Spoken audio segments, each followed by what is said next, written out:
Hey everybody, Uncle Jake here. Today I want to talk to y'all a little bit about pests and beneficial insects in the garden. And I'm going to show y'all a couple different ones that I got going on, and got some pests in the garden. I'll point them out to you and show you what they look like and what to do to get rid of them. Alright, so we're out here in the squash patch. I'm going to show y'all what to look for on your squash. Now if you'll come right down here, you look, see, been broke a little bit by the wind, but that right there is evidence that something's been boring into the squash plant. Now it might not kill it, depending on how big your squash plants are, how you take care of them.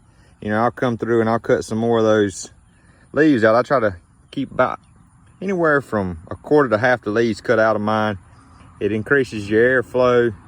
Pests don't like airflow, and it also helps your beneficials get to the plant and get to the flower to be pollinated. Now this little fella right here is a squash bug. He's the borer. That one right there, he's the culprit. We're gonna get rid of him. But that's what he'll do. He'll come right there and he'll bore into there, or she'll bore into there, and lay her eggs inside the plant. And then what they'll do is they'll eat the inside out, and it'll kill them. If you look right there, there goes a spider. He's a beneficial. But you know, you can be organic and, you know, keep your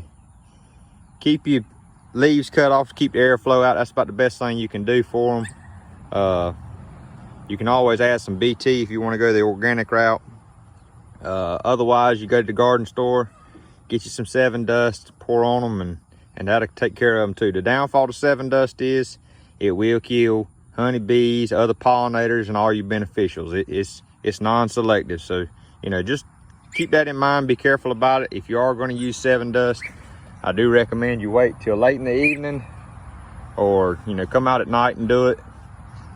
That way you don't get because it's a contact, you don't get your beneficials as much. But this one here, show y'all another beneficial. That guy right there is an assassin bug. They call them kissing bugs, or a couple different names for them, but he will hunt down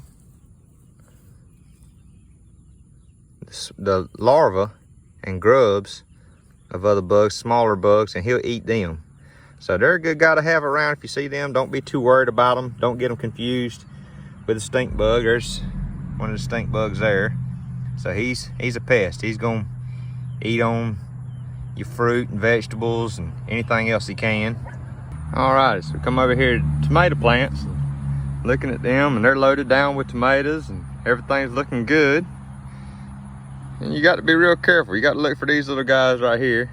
This is a cutworm. Now, cutworms can be real bad.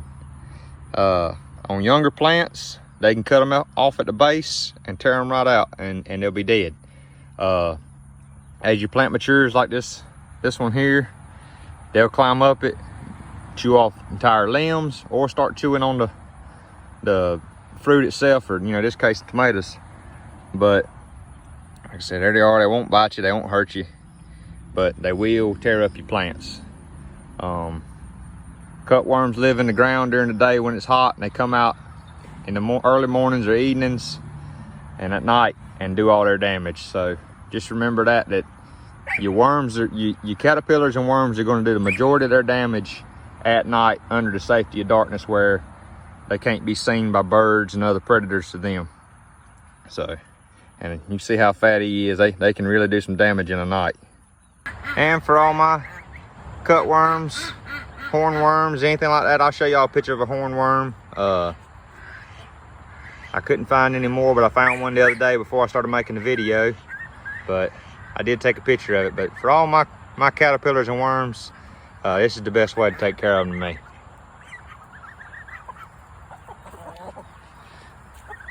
Give the chickens a snack. They love them. They'll eat them up. And I know everybody knows, you know, the cycles of a butterfly and a moth and everything. And so your worms, your caterpillars, they will grow into be a beneficiary to your garden. They will pollinate your flowers and all that. But it all comes down to how much are you willing to lose. You know, I don't mind having a couple worms in my garden eating up this, that, and the other, but I go through and I just try to see what I can find, pick them off, take them out.